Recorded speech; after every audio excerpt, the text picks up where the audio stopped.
Austin clearly must have put on the Kansas City Current jerseys because they were like, I think we had a good enough season. We don't need to play in this game. It's always a bummer when you get to a highly anticipated Western Conference final or whatever, any playoff game. Right. But it's difficult to get there. And when a team just straight up barely competes in it, a real bummer. It's rough. Yeah. And look, there were a couple things in the Austin game. There was Sebastian Ibeaga, the homie. But I think the penalty that got called back. Yeah. Or the non-call. That's what. Yeah. The non. Well, they looked at it. They looked at it, but they didn't call a penalty on the field. And which I think if they call a penalty on the field, they did go to VAR. But I think that was just a moment for the ref to FaceTime Don Garber, and he said, "What do you think?" Interesting. Well, so do me a favor, text the Apple execs, bro. I saw the little green light on the VAR screen. Yeah. The camera was on, bro. So look, FaceTime audio maybe, so we don't see the face. Seb is the home. I think if it gets called a penalty on the field, I think it is a penalty and doesn't get overturned. I think it was one of those wasn't clear and obvious, so. They didn't give the penalty. It felt like Austin got burned there. I don't think they would have ended up winning the game, but it definitely would have changed the game significantly. But Austin, LAFC were just too strong for Austin. Yeah. But here's the thing: if you're an Austin FC fan, and somebody said the fans showed up, ATX traveling fans showed up better than the squad did. I mean, I think the result of this season, 30-something plus sold out games in a row in Austin. Yeah. If you're Austin FC, you walk away from this saying, it could have been a better season, right? You maybe could have won a trophy, but at the end of the day, you sit there and you say to yourself, at every step of the way, we've proven ourselves to be a great club in this league. I wouldn't go powerhouse, but they're a strong team. They can only build in from better players from here. I can only imagine this is going to be strong. And you actually mentioned this after the NYCFC Philly game.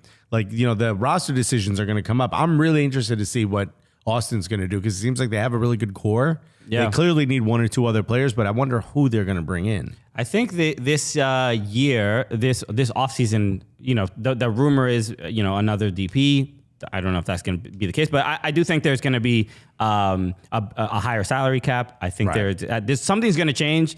That Apple money is going to come into effect somehow. Apple's going to be like 3 DPs. Why don't we do 11, bro? Okay. It's Apple. So I think Austin has a great foundation, but a lot of times with, we saw this with, the newer teams that come into the league need some time to adjust to the league. And then if they excel and get to the playoffs, they need those experiences. NYCFC needed to lose a lot of, a couple, have that heartbreak in the playoffs. Right. Then, last year, it seemed like they were prepared, much more mentally prepared to go through those matches, especially, on the road and stuff like that. Same thing, Philly, you sort of see that progression. So Austin, I think, are in a good place. And I think they definitely now, like in the NFL, people really focus on their division. Like you just want to win your division. So you see who's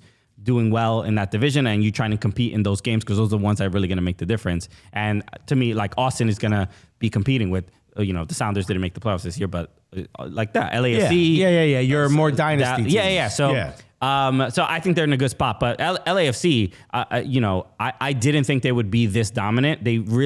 Austin could barely move the ball around. I think their best signing on top of the roster they already had, but Bouanga is absolute baller. The dude is unreal. He feels next level. He's like he gives me Aubameyang vibes. He also played in didn't Aubameyang play in Saint-Étienne? Yeah, he was a Saint-Étienne Yeah, he player. came from there. Oh, there you go. So there's you get that kind of feeling a little bit. Saint-Étienne and Aubameyang factory, bro. I think he's going to be probably the biggest problem for the Union in the final. And even if you subdue him, then it's like, oh, we got Chicho Arango and Carlos Vela. I was going to say a few weeks ago, you go, whoever makes it from the East is probably going to win. I think Jim Curtin, again, was my coach of the year. I think an incredible coach. What he's been able to do with what he has is incredible. I can't imagine how they're going to line up against LAFC. This seems like LAFC season. I still think the Union win. I still think the Eastern Conference. Really? I just think the Eastern Conference was stronger than the West. So I think would favor them. overall, I think the median on the Eastern Conference is higher than the Western Conference. But LAFC, All right. can't imagine. Okay. I can't believe you're saying Chirunda no to LAFC.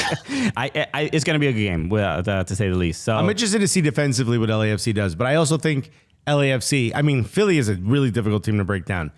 LAFC have those pieces. LAFC might be a little bit of an easier team to break down defensively, but I don't know if Philly got those pieces. It also depends on when Corey Burke comes in, because apparently this guy completely changes the game. All right, so let's talk about the game. We were obviously there at Subaru Park. Some of the people here in the chat. Ben just going said 32-52 will be the difference. That's going to be, I can't imagine how lit that's going to be for a final. It's going to be tough. I think Mike Thomas said 3,252 losers because he thinks Philly's going to win. As he should. Yeah. I think I think LAFC is going to win. you have already said that, but let's break it down. Let's look at any I don't know, predicted lineups, right? Gareth Bale. Do you think Gareth Bale even plays in this game? No. You think he's still he might I think get, he's fit now. Yeah, but he certainly ain't part of the squad. I don't know. There's a lot of danger in switching up what's already working. Right. Do you maybe bring him in for a change of pace? You know what I mean? To counteract, they bring in Corey Burke in the 65th minute. LAFC brings in, Gareth Bale, Yes. Champions League winner multiple times over. Yeah, I think the great golfer. That's who you bring in. I think the as far as who might make a big impact on this game. I don't necessarily expect a lot of goals. I don't think LAFC is scoring 3. That's the one thing. I think the Union are too good of a defensive team to give up that many goals.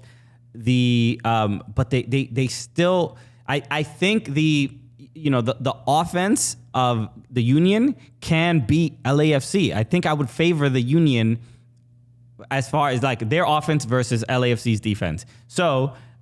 I think that will be the one margin where I don't think LAFC is good enough to score enough to be obvious. It's obvious you need to score more goals than the other team to win. But we really break it down here, folks. But I don't see it. I don't see it happening. And LAFC has I think objectively played weaker teams in the Western Conference. Not necessarily by much, but I think the Union are just, for lack of a better word, hardened by the Eastern Conference. And I think it'll be a much tougher team. You think they're more war ready, if you will? Yes. Okay. Well, I disagree, and I think LAFC will win. What do you think the final score is going to be?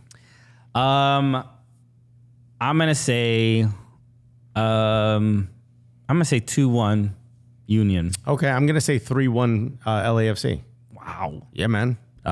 When you break them down, you break them down. And I think Gareth Bale, don't see the pitch. I don't even know if he's going to be dressed for the game.